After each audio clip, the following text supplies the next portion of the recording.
Ok, alors je crois qu'on peut officiellement dire qu'on est sur un rythme de vidéo qui n'a plus réellement trop de sens. Parce que je crois que la dernière fois que je vous ai filmé, c'était la semaine dernière. Et que je pense que là, pour continuer à faire une vidéo par semaine, en tout cas à m'engager à faire une vidéo par semaine sur les dernières semaines, ça a été compliqué. Donc on va pas rentrer dans un truc où je vous dis nouvelle vidéo, nouvelle semaine et tout machin. Là, j'ai fini mes vacances. Là, toutes les vacances, elles sont finies. Je suis de retour à Metz. Et j'ai une course dans 3 jours. J'ai une course dans 3 jours, je dois courir 100 km. Et je me suis entraîné depuis, pareil, encore une semaine. Donc le mois d'août, il aura vraiment été très tranquille. Donc là, je viens de rentrer, il est genre 21h30. Je vais aller courir, pas longtemps. Juste histoire de faire un peu bouger mes jambes jusque samedi. Sachant que là, on est mardi soir. Et ma course, c'est samedi. Et du coup, j'ai envie de m'avoir le plus tranquillement possible. Je vais du coup avoir du temps, pouvoir mettre un peu d'ordre, un peu dans tout, dans mon entraînement, dans mon appart, dans du coup ma vie en général qui a été un peu chaotique ces derniers temps, et du coup dans les vidéos. Donc c'est pour ça que je parle vite, c'est pour ça que là je veux vite aller courir. Et du coup je vous reprendrai demain pour du coup la deuxième partie de ce vlog qui sera peut-être un peu plus long, mais qui au moins pourra donner un peu plus de contexte et tout, et tout, et tout. Salut, ça va? Nous sommes mercredi 28. Dans quelques temps, on va devoir courir 102 km. Et regardez, j'ai commencé à bosser un peu plus, à bosser un peu plus le tracé. Parce que jusqu'à hier, bah, je connaissais même pas le profil, je connaissais pas les ravitaillements, je connaissais pas rien, le matériel obligatoire, rien du tout. Donc là, j'ai commencé à bosser là-dessus. Aujourd'hui, j'en ai profité pour mettre un peu de rangement dans mon appart, faire les courses et tout, remanger bien. La stratégie, là, pour, pour les prochains jours qui arrivent, c'est limiter la casse. Oh, il y a de montgolfière. Est-ce qu'on la voit? On la voit un peu. Donc, limiter la casse, prendre des risques en se disant est-ce que je suis officiellement devenu un ultra trailer pour pouvoir dire que je pour pouvoir dire que je peux aller à un ultra sans être réellement préparé à proprement parler. Donc on va voir, ça sera un peu le petit plot twist là. Globalement j'ai l'impression d'être dans un état, enfin pas dans un état mais dans une situation où je suis en mode bachotage pour comme un examen où t'as pas révisé. Et tu te réveilles 3 jours avant en te disant allez je m'y mets. Donc c'est le but là. Du coup ce que je fais c'est que là depuis hier je fais des sorties de on va dire 30 minutes environ. Pour juste réveiller un tout petit peu les jambes et j'en ferai pas samedi. Donc il me reste celle de mercredi, de jeudi et de vendredi. Donc ça m'en fera 3.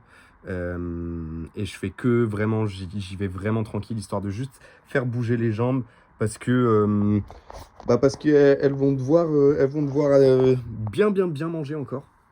Donc voilà, je vous prendrai demain pour aller, chercher à bouffer parce que du coup il faut que je fasse ma stratégie de nutrition que je vais faire ce soir en disant ok j'achète ci, j'achète ça, il me faut tel truc et tout. Donc voilà, je vais également aussi, je vais vous montrer maintenant. Donc vous voyez là, laissez-moi prendre un petit truc pour vous montrer. Est-ce que j'ai un petit truc pour pointer? Ouais, on va prendre ça. Alors limite il aurait fallu que je me mette ailleurs. Est-ce que attendez, je vais voir si j'ai un autre stade. Ok, non, j'en ai pas. Donc je vais vous montrer comme ça. Alors, on peut pas bien se rendre compte là dû au fait que je l'ai dessiné. Mais en fait, en réalité, la course est beaucoup plus demandante jusque de cette partie-là jusque, on va dire, mi-parcours, jusqu'environ entre le 43e et le 62e kilomètre. Sachant que ça, c'est les ravitaux à chaque fois. Donc vous voyez, 20, 43, 62, 72, 82, 92. Là, celui-là, on ne se rend pas bien compte parce que, en fait, il n'est pas aussi pentu. Donc, tout va surtout se passer dans la première partie, qui en plus va être la première partie de nuit.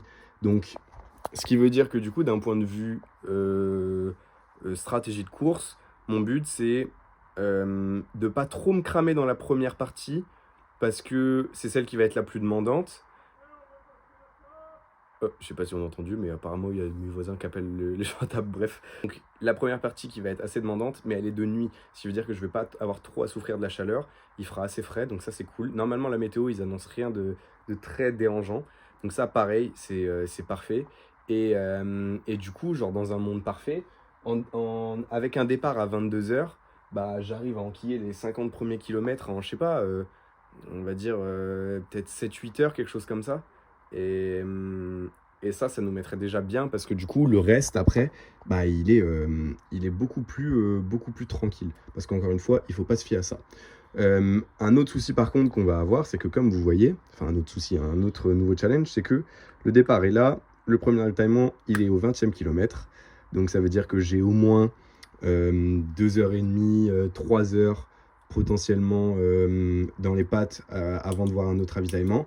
Et ensuite, après, il est au kilomètre 43. Donc, ça veut dire que j'ai un bloc de 2h30, 3 heures avant de revoir des ravitaillements.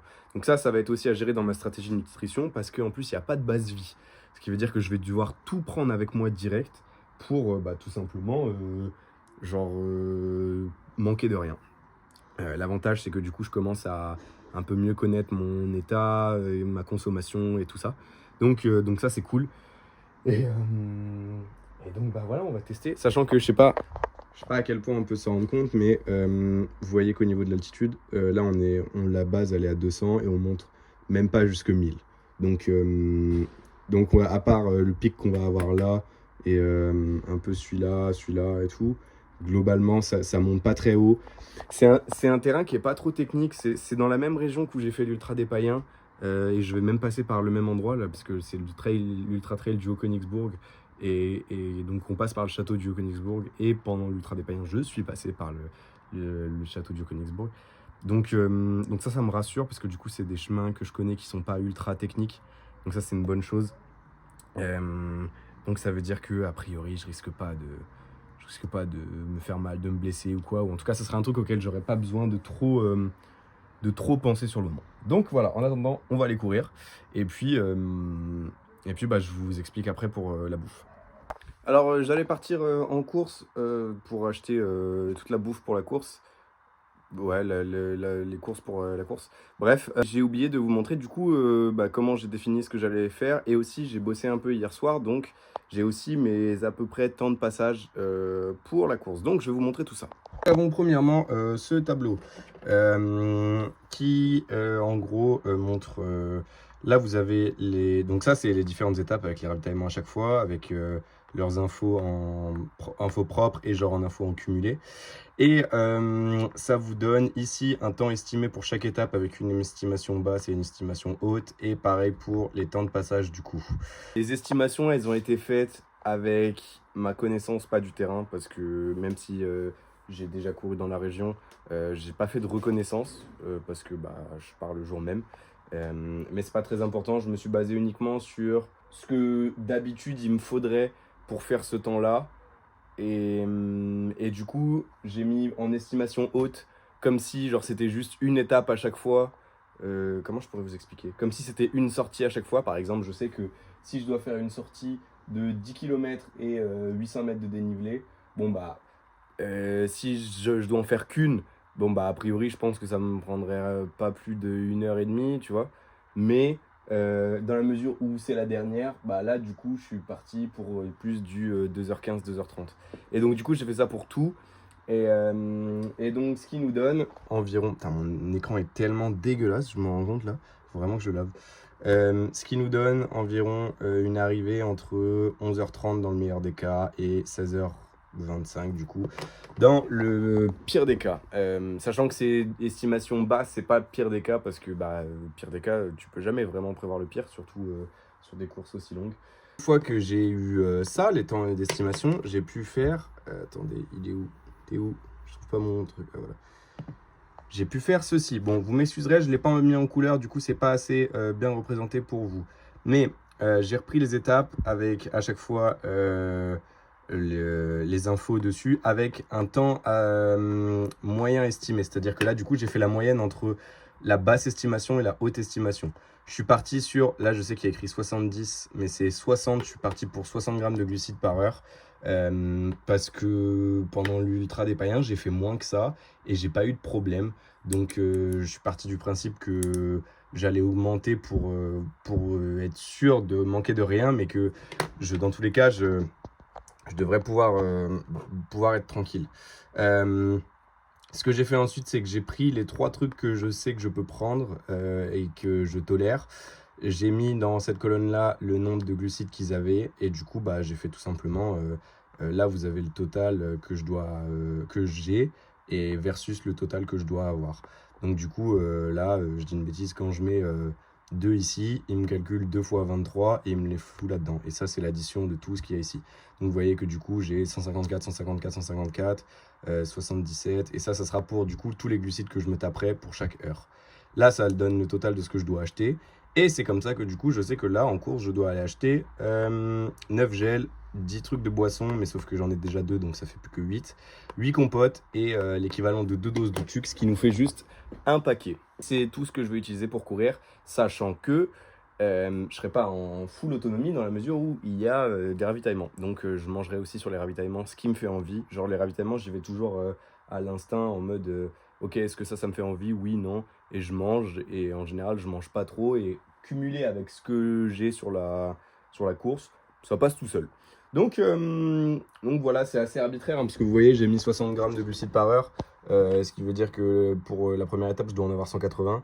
Mais bon, je suis à 150 et 150, c'est dans le truc où je tape mes 2 boissons, mes 2 doses de boissons que j'aurai dans ma flasque. Et je sais d'expérience que je suis pas. Ouais, je bois pas énormément. Nor could it happen in the 20th century. Donc, du coup, a priori, But I ça tell you, devrait aller. Donc, voilà. get back to normal. Pour aller à des bateaux. Et ben, voilà, c'est tout.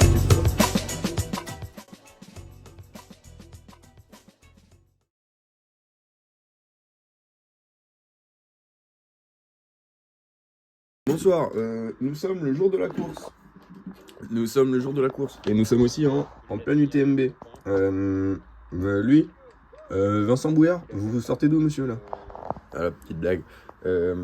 Parce que le mec, il arrive et qu'on sait pas d'où il vient et qui met 1 heure à tout le monde. Bref, c'est le jour J, toutes mes affaires sont prêtes. Je vais, avant de les mettre, vous montrer ce que j'ai. Donc, voyons ce que j'ai préparé.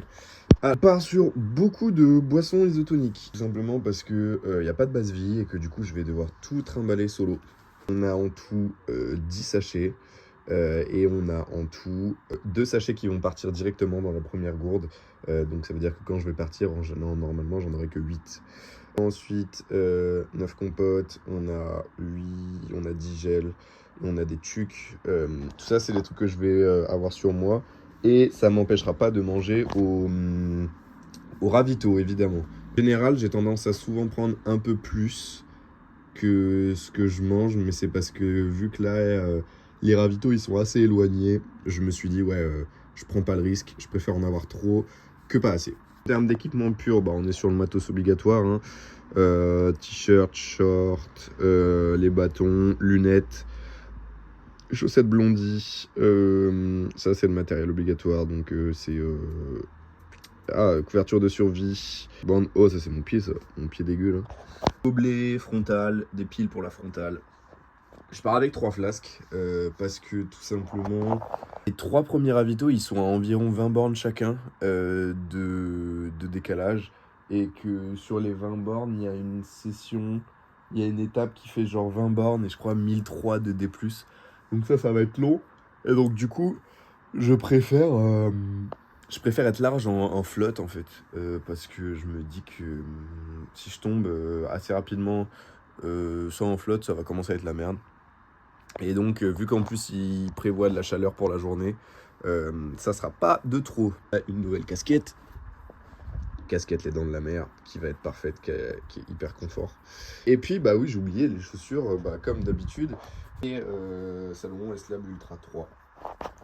Ça sera l'avant-dernière fois que je les utiliserai, je pense.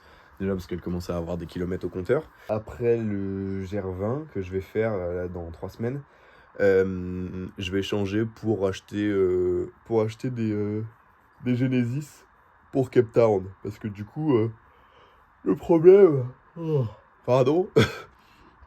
Le problème, c'est que si je pars avec ça pour faire Cape Town, le temps que je m'entraîne et tout, elles vont me prendre trop cher. Et donc, du coup, j'ai pas envie de prendre n'importe quel risque. Il y a 2 gels sur les 8 que j'ai, il y en a 2 qui sont à la caféine. Ça, c'est plutôt en cas de petit coup de mou pour être sûr que tout va bien et relancer la machine si jamais il y a besoin. Là, il est bientôt midi. Mon train, il est à 15h40 pour partir à Kinsheim, qui est le départ. On va aller là-bas. Je vous tiendrai au jus. Alors, comme vous voyez, je suis prêt. J'ai toutes mes affaires de prêtes. J'ai dans mon petit sac là tout ce que je vais avoir besoin de mettre direct sur moi. Donc, en fait, une fois que j'aurai mis tous ces trucs là, ce sac là il sera vide et il ira dans mon autre sac ici. Qui est mon sac pour l'après ou pour les trucs que je vais mettre à la consigne. Alors peut-être que oui, vous avez vu, j'ai pris des Crocs parce que je me suis dit tout simplement que je sais pas si c'est le cas, mais quand je vais avoir terminé cette course, peut-être qu'à un moment je vais avoir envie soit de me changer, soit de juste enlever mes shoes ou quoi. Et que donc du coup je me suis dit autant mettre un truc confort, et je me suis dit qu'est-ce qu'il y a de plus confort que mes Crocs. Donc voilà, j'ai pris aussi un jogging et un t-shirt histoire de me changer. Je puerais toujours, mais au moins je serais plus à l'aise et j'aurais plus tout ça là. Donc c'est ce que je vais faire. Là, il est 14h23, j'ai mon train dans 1 heure et j'ai quelques heures de route avant d'arriver à Kinsheim, qui est le départ de la course. Donc, donc voilà, je vous prendrai probablement après pour la prochaine vidéo qui sera la vidéo de la course du coup.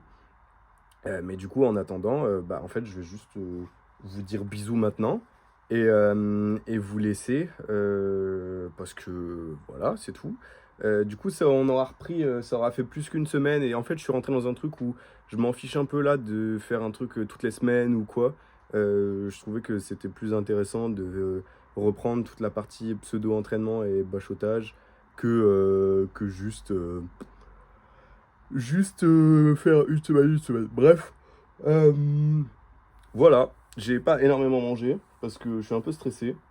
Pas forcément pour la course, mais juste pour le truc de c'est bon, ça va partir et tout machin. Plus de l'appréhension qu'autre chose. Donc voilà, je vous fais des bisous. Je vous dis à bientôt pour la course. Et puis bah ciao.